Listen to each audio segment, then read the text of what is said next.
Akash institute of Sitapur में medical व IIT JEE foundation कक्षा 6 से 12वीं तक के तथा उत्तीर्ण विद्यार्थियों के लिए अग्रणी कोचिंग संस्थान। Ground floor, penguin tower, Hardoi road, Sitapur. नमस्कार, आप देखना शुरू कर चुके हैं आई इंडिया और मैं हूं डॉक्टर पंकज सिंह गौर। और हमारे स्टूडियो में आज खास मेहमान आए हैं रालोद के प्रदेश महासचिव आरपी सिंह चौहान। आपकी मुलाकात हुई है पार्टी के मुखिया से, केंद्रीय मंत्री से, चौधरी जी से और बहुत सारे मुद्दों को लेकर चर्चा हुई है। आज उन्हीं मुद्दों पर बातचीत करेंगे। दरअसल सीतापुर में दो ऐसी नगर पालिकाएं हैं, एक महमूदाबाद, दूसरी मिश्रिख। यहाँ पर इनके अध्यक्षों का असामयिक निधन हुआ है, जिससे ये पद रिक्त हो गए हैं। तो जाहिर सी बात है यहाँ चुनाव होंगे। रालोद भारतीय जनता पार्टी के गठबंधन का हिस्सा है और भविष्य में पंचायत चुनाव हैं। इसके अलावा तमाम ऐसे मामले को लेकर जो पार्टियां हैं वो अपनी जो संगठन की शक्तियां हैं उनको बढ़ा रही हैं। तो इन्हीं मुद्दों पर चर्चा करेंगे। आरपी सिंह जी, आपका स्वागत है। पहला मेरा सवाल है कि आपकी जो चौधरी साहब से मुलाकात हुई है, क्या बात हुई है? नहीं, पिछले मंगलवार को मैं चौधरी साहब से मिला था, तो संगठन के मामलों को लेकर के बात हुई, चुनाव को लेकर के बात हुई और आने वाले पंचायत चुनाव को लेकर के बातचीत हुई। आने वाले दिनों में कैसे पार्टी के कार्यक्रम होंगे, इन बातों को लेकर के बात हुई है। और पार्टी नेतृत्व का जैसा विश्वास है, जो काम करने का तरीका है, जो बातचीत के दौरान निकल के आया, हमारे नेता माननीय चौधरी जयंत सिंह जी गांव, गरीब, किसान, नौजवान, इनको मुख्य धारा में लाने के लिए लगातार लंबे समय से संघर्ष कर रहे हैं। और चूंकि पहले हम विपक्ष में थे तो विपक्ष में रह करके उनकी आवाज़ उठाते थे। अब सरकार का हिस्सा है तो सरकार में रहते हुए कैसे उनकी समस्याओं का समाधान किया जा सके, कैसे उनको मुख्य धारा से जोड़ा जा सके। आप देखिए, जो ही चौधरी साहब जब पिछली बार हमारे MLA चुन करके आए तो उन्होंने एक निर्देश जारी किया कि जो 33% विधायक निधि का हिस्सा है वो दलित बस्तियों में ही खर्चा किया जाएगा। तो हमारी पार्टी समाज के सभी वर्गों को साथ लेकर के, जोड़ करके, किसानों को एक साथ ले करके आगे बढ़ने का काम और NDA को मजबूत करने का काम कर रही है। इस दिशा में हमारी लंबी बातचीत हुई। जी, ये तो बातचीत हो गई। अब असल मुद्दे पर आते हैं। चूँकि जो आपका दल है वो भारतीय जनता पार्टी का सहयोगी दल है और उत्तर प्रदेश के सीतापुर में कई बार आपके द्वारा प्रयास किए जाते रहे हैं कि पार्टी के जनाधार को यहाँ बढ़ाया जाए और कहीं ना कहीं भागीदारी सुनिश्चित की जाए। दो नगर पालिकाओं के अध्यक्ष के पद रिक्त हैं, वहाँ उपचुनाव होने जा रहा है। तो क्या इस मुद्दे पर भी कोई चर्चा हुई? नहीं, जो भी मुद्दे हैं, मुद्दों को लेकर के बातचीत हुई। अब चूँकि दो पालिका अध्यक्षों के पद रिक्त हैं, स्वाभाविक बात है उन पर चुनाव होना है। तो हमने कहा कि अच्छा होगा अगर गठबंधन में राष्ट्रीय लोकदल का उम्मीदवार लड़े। चूँकि महमूदाबाद जो है वो पिछड़ा वर्ग के लिए आरक्षित थी और मिश्रिख नैमिषारण्य का जो पालिका है वो अनुसूचित जाति के लिए आरक्षित थी। स्वाभाविक बात है इन दोनों सीटों पर मेरी कोई निजी दावेदारी नहीं, मैं वहाँ रहता भी नहीं, लेकिन जैसे हमने तंबौर में अपने सिंबल पर सभासद जिताने का काम किया था, तो हम चाहते हैं कि दल का विस्तार हो और दल के हित में जो भी निर्णय है, हमने अपने नेता से निवेदन किया। उन्होंने कहा कि ठीक है, लिख करके दे दो, हम गठबंधन में इसकी बात करेंगे। और मैं चाहूँगा कि चूँकि ये दोनों सीटें भारतीय जनता पार्टी के पास तो थी नहीं, समाजवादी पार्टी महमूदाबाद में जीती थी और मिश्रिख नैमिषारण्य में निर्दलीय उम्मीदवार ने जीत दर्ज की थी। तो और जिस तरीके से हमारी एक्सेप्टेंस है सभी वर्गों में, तो हम चाहते हैं कि हमारी भी हिस्सेदारी हो और हम इसमें से एक सीट जरूर लड़ें। जी, ये आपकी मांग है रालोद की कि सीतापुर की दो नगर पालिकाएं हैं जहां पर उपचुनाव होने जा रहा है, वहां की एक सीट पर रालोद ने एक समान दावा ठोका है। उनकी इच्छा है, वो जयंत चौधरी से मिलकर आए हैं आरपी सिंह चौहान। उनका कहना है कि एक सीट पर कम से कम रालोद को लड़ाया जाए, चूँकि दोनों सीटों पर भारतीय जनता पार्टी का कोई भी यहाँ पर चेयरमैन नहीं था। ये तो बात हो गई उपचुनाव को लेकर। लेकिन अब हम बढ़ते हैं अगली तरफ की 2015 की अगर बात करें। 2015 में जयंत चौधरी का सीतापुर दौरा हुआ था, उसके बाद से लंबा गैप है। ऐसे में रालोद को लेकर के आप अपनी तरफ से जयंत चौधरी को सीतापुर आमंत्रित करेंगे, चूंकि 2027 में चुनाव आने वाला। जब वो आए थे तो भारतीय जनता पार्टी के गठबंधन का हिस्सा नहीं थे, अब केंद्र में मंत्री हैं। नहीं, 2015 में मई के महीने में माननीय चौधरी अजीत सिंह जी का आगमन कमलापुर में हुआ था और हमने किसान जनसंवाद कराया था। उसमें किसानों की भारी समस्या थी, वर्षा और ओलावृष्टि से फसलें बर्बाद हुई थी। चौधरी साहब किसानों की समस्याओं को लेकर के जनसंवाद कर रहे थे। अजीत जी आए थे? हाँ, चौधरी अजीत सिंह जी का कार्यक्रम मैंने कमलापुर में कराया था और काफ़ी सफल कार्यक्रम रहा और बहुत उन्होंने उसकी सराहना की। 17 में मुझको विधानसभा का चुनाव भी लड़ाया बिस्वा विधानसभा से, और उसके बाद से ये सही बात है कि संगठनात्मक तौर पर एक्टिविटी रही। जो जन मुद्दे थे उनको लेकर के लगातार हम लोग प्रयासरत रहे, हो चाहे गोबरहिया पुलिया हो, ट्रामा सेंटर हो, और तमाम जो खेती किसानी से जुड़े मुद्दे हैं उनको लगातार, खाद बीज की समस्या है उसको उठाने का काम किया। जब विपक्ष में रहे, आंदोलन करने का काम किया।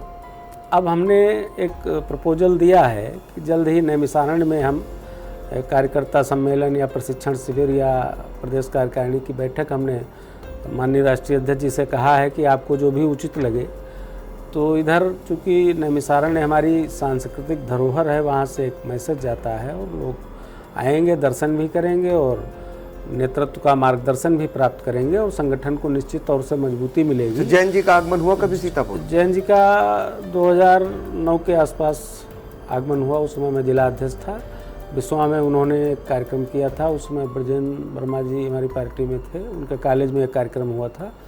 और दिसंबर के महीने में ठंडक का मौसम था। जैन जी के आने से नौजवानों में, किसानों में उत्साह होता है। चूँकि जैन जी देश के निर्विवाद किसानों के नेता हैं, उनका कभी कोई विवादित बयान नहीं आता है। और आप देखेंगे अगर जो उनकी कार्यशैली है, जो उनका तरीका है काम करने का, वो आज के नेताओं से इतर है। जो आज का दौर चल रहा है, हम लोग किसान एकता जिंदाबाद की बात करते हैं, भाईचारा जिंदाबाद की करते हैं और समाज को जोड़ करके समाज को मजबूत करने का काम, राष्ट्र को मजबूत करने का काम करते हैं। तो निश्चित तौर से हमारा ये मानना है कि सितंबर अक्टूबर के महीने में कार्यक्रम प्रस्तावित है। जब भी डेट होगी आपके साथ साझा किया जाएगा, जो कार्यक्रम है आपको बताया जाएगा। लेकिन उन्होंने ये आश्वस्त किया है कि जल्द ही हम सीतापुर में एक कार्यक्रम करेंगे। तो देखिए, एक नई जानकारी निकल करके ये आई कि जयंत चौधरी जल्द ही सीतापुर में एक कार्यक्रम करेंगे, चूँकि मुलाकात आप करके आए हैं और ये आश्वासन मिला है। अब हम आपको बता दें कि आरपी सिंह चौहान रालोद के नेता हैं। आप सभी देखते होंगे सोशल मीडिया से लेकर बयानों में आप स्पष्ट बोलते हैं, गठबंधन का हिस्सा भारतीय जनता पार्टी से जरूर हैं, लेकिन जो आपको बात कहनी होती है जनहित की, वो सर्वोपर रखते हैं। ऐसे में आप देखते होंगे कि पिछले काफ़ी समय तक जयंत चौधरी लगातार भारतीय जनता पार्टी के तमाम उनके जो कदम होते थे उनकी आलोचना करते थे, उन पर सवाल उठाते थे, लेकिन इधर एक साल से उसका हिस्सा बन गए और सरकार में खुद मंत्री बन गए। ऐसे में भारतीय जनता पार्टी 11 साल बेमिसाल उनकी उपलब्धियों को गिना रही है। तो रालोद जब हिस्सा है भारतीय जनता पार्टी का, तो क्या सब बदल गया 11 साल में? आपको लग रहा है कि भारतीय जनता पार्टी ने बड़ा कमाल कर दिया? 10 साल खूब पानी पी पी के गरियाया गया भाजपा को, खूब कही गई बातें, और अब 1 साल में खुद हिस्सा हो गए, तो परिवर्तन हो गया सब कुछ? नहीं, सब तो नहीं बदल गया। राजनीति में न कोई स्थायी दोस्त होता है और न कोई राजनीति में दुश्मन होता है। एक वैचारिक विरोध होता है। जब हम विपक्ष में थे तो जो भारतीय जनता पार्टी की नीतियां हमको गलत लगी, हमने समय समय पर उसका मुखर होकर के और सड़क से लेकर के सदन तक विरोध करने का काम किया।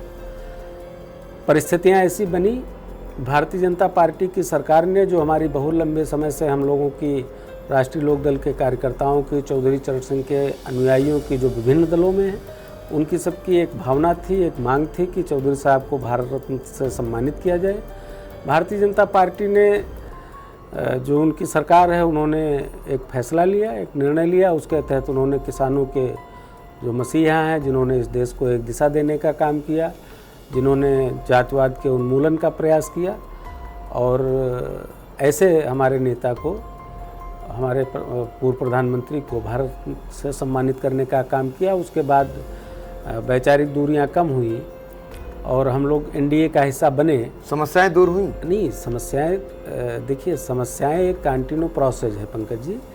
समस्याएं जब हम विपक्ष में थे तो हम उनको लेकर सड़क पर आंदोलन करते थे। अब हम सरकार का हिस्सा हैं। सरकार में चूँकि सामूहिक उत्तरदायित्व होता है मंत्रिमंडल में, तो जब कभी भी हमको लगता है कि किसी की आवाज़ को दबाया जा रहा है, किसी के साथ अन्याय हो रहा है, तो हमारा आम कार्यकर्ता हो या हमारा राष्ट्रीय नेतृत्व हो, आपने देखा होगा समय समय पर चौधरी जयंत सिंह जी के भी बयान आए जो उनको लगा कि ये इससे असहज स्थिति उत्पन्न हो रही है। हम अगर किसी के साथ हैं तो हम निश्चित तौर से उसका भला चाहेंगे, उसकी जो खामियां हैं उसको सरकार में रह कर के सरकार में उठाने का काम करेंगे। हम लोग संगठन के आदमी हैं तो संगठनात्मक तौर पर मुखर होकर के अपनी बात कहते हैं। हम नहीं चाहते हैं कि हम जिस गठबंधन का हिस्सा हैं वो गठबंधन गलत दिशा में जाए या वो गलत निर्णय ले जिसके दुष्प्रभाव हम सब पर पड़ेंगे। चूँकि हम गठबंधन का हिस्सा हैं तो हम गठबंधन की खामियों को एक उचित फोरम पर उठाने का प्रयास करते हैं। एक और सवाल, पंचायत चुनाव रालोद अकेले लड़ेगी?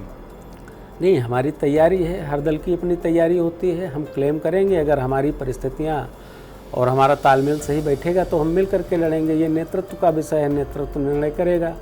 दोनों दलों के जो और भी चूँकि 4-5 दल उत्तर प्रदेश में एनडीए का घटक हैं, वो चाहे राजभर जी की पार्टी हो, चाहे अनुप्रिया पटेल जी की पार्टी हो और हमारी पार्टी है ही, हम सब लोग बैठेंगे, देखेंगे कौन कहाँ मजबूत है, कैसे एनडीए को मजबूत किया जा सकता है। भारतीय जनता पार्टी उसका एक अहम हिस्सा है, इसमें कोई दो राय नहीं। लेकिन अगर सब कुछ अच्छा रहा तो हम लोग मिलके लड़ेंगे।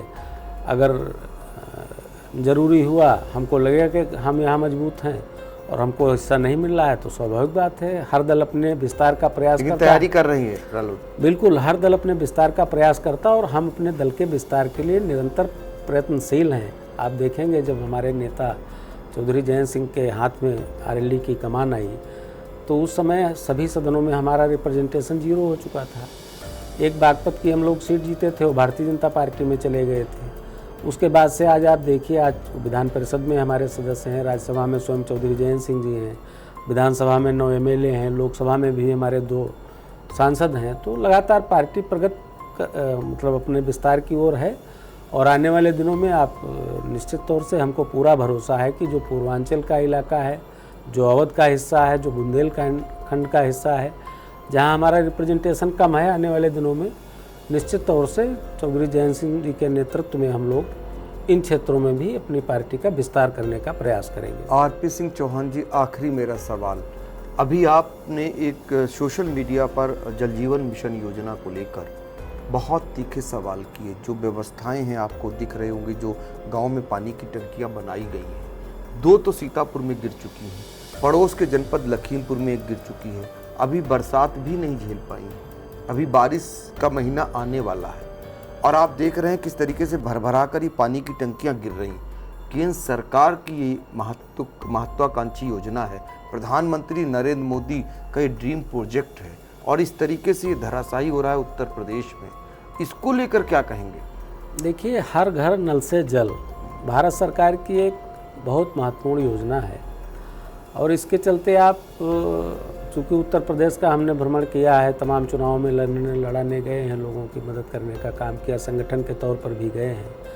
तो जब आगरा जाएंगे, मथुरा जाएंगे तो वहाँ तमाम खारा पानी है। उत्तर प्रदेश के कई हिस्से हैं, बुंदेलखंड में पानी की समस्या है और खारा पानी आता है जी। तो ऐसी जगहों पर कैसे स्वच्छ पेयजल उनको उपलब्ध कराया जाए, इसके लिए ये योजना बनाई गई। तमाम ऐसी जगहें हैं जहां इस योजना की कोई ज़रूरत नहीं थी, लेकिन चूंकि ब्यूरोक्रेसी का अपना एक तरीका है, उन्होंने वहां भी सेटिंग वेटिंग किया, जो भी किया। और जो रही टंकियों के गिरने की बात, तो निश्चित तौर से इसमें कोई दो राय नहीं। अगर मानक के अनुरूप काम हुआ होता, अकॉर्डिंग टू पैरामीटर काम हुआ होता, अधोमानक सामग्री का प्रयोग ना हुआ होता, प्रॉपर मॉनिटरिंग हुई होती, तो निश्चित तौर से आप मानिए कि इस योजना का लाभ मिलता है। अब चूंकि वो बल्क में टेंडर हो गया किसी बड़ी कंपनी को, उसने पेटी कॉन्ट्रैक्टर रखा, पेटी कॉन्ट्रैक्टर को इतना कम रेट पे काम दिया कि अगर वो मानक को मेंटेन करेगा तो काम हो नहीं पाएगा। अब चूँकि हमको लगता है जिला प्रशासन का भी उसमें बहुत ज़्यादा हस्तक्षेप रहता नहीं। जब कोई घटना हो जाती है तो आनन फानन में रातों रात मलबा हटाने का काम ये सब होता है। तो इस योजना का समीक्षा किए जाने की ज़रूरत है। और मैंने माननीय मुख्यमंत्री जी को पत्र भी लिखा था, जब पिछली बार मोहनी क्षेत्र में गिरी थी टंकी, उसमें भी कार्रवाई हुई थी। और निश्चित तौर से हमको पूरा भरोसा है कि सरकार इस, चूँकि लगातार घटनाएं हो रही हैं, तो इसकी समीक्षा भी करेगी और इसको लेकर के एक प्रॉपर मॉनिटरिंग की ज़रूरत है और सरकार इसको निश्चित तौर से करेगी। हम लोग भी अपने स्तर पर अपने राष्ट्रीय नेतृत्व के माध्यम से सरकार को इसको एडवाइस करने का काम करेंगे। तो बिल्कुल ये थे रालोद के प्रदेश महासचिव आरपी सिंह चौहान, जो हाल ही में जयंत चौधरी से मुलाकात के बाद सीतापुर पहुंचे हुए थे और उनसे मुलाकात में क्या बात हुई इसको लेकर बताया। साथ ही सहयोगी दल भाजपा के होने के नाते कई ऐसे मामले होते हैं, कई ऐसी खामियां होती हैं जिनको आप और आपकी पार्टी समय समय पर उजागर करती रहती है। इस बात को उन्होंने बताया। जब विपक्ष में रहते थे तो कैसे सड़कों पर रहते थे, आज सरकार का हिस्सा हैं तो सरकार में रहते हुए भी अपने ही सरकार को कैसे समय समय पर आईना भी दिखाने का काम करते हैं। तो अब देखना होगा आने वाले समय में रालोद सीतापुर में अपना जमीनी जो राजनीति का जमीनी स्तर है वो कितना मजबूत करती है, इस पर भी हमारी निगाह रहेगी। फिलहाल आप लोग देखते रहिए आई इंडिया और हमें दीजिए इजाजत। नमस्कार। City life hospital, IIM road, Lucknow. सभी प्रकार के general operation, paediatric, neonatal, plastic, orthopaedic व न्यूरो एवं स्पाइन की सर्जरी, महिलाओं, गुर्दे, फेफड़ों, कैंसर से संबंधित सभी प्रकार की जांच, ऑपरेशन एवं इलाज की सुविधा। आयुष्मान कार्ड धारकों के लिए भी इलाज की सुविधा उपलब्ध। Mayur, Sitapur, a venue that will live in your memories forever, equipped with 5-star amenities and facilities, rooms, banquets, lush green lawns, restaurant, a venue for weddings, receptions, birthdays and kiddie parties, corporate meetings and stage shows. At Mayur Experience, care beyond compare. Sai Sanjivani hospital, station road, Sitapur. Sitapur का पहला multi speciality hospital, जहां आपको general physician, हड्डी रोग, स्त्री रोग, general surgery, नाक कान गला और न्यूरो के डॉक्टर उपलब्ध हैं। साई संजीवनी में आयुष्मान कार्ड धारकों का मुफ्त इलाज और TPA कार्ड धारकों के लिए कैशलेस सुविधा उपलब्ध की गई है। हॉस्पिटल में ICU, वेंटिलेटर, बाईपैप व डायलिसिस की सुविधा भी उपलब्ध है। Sai Sanjivani hospital, station road, Sitapur.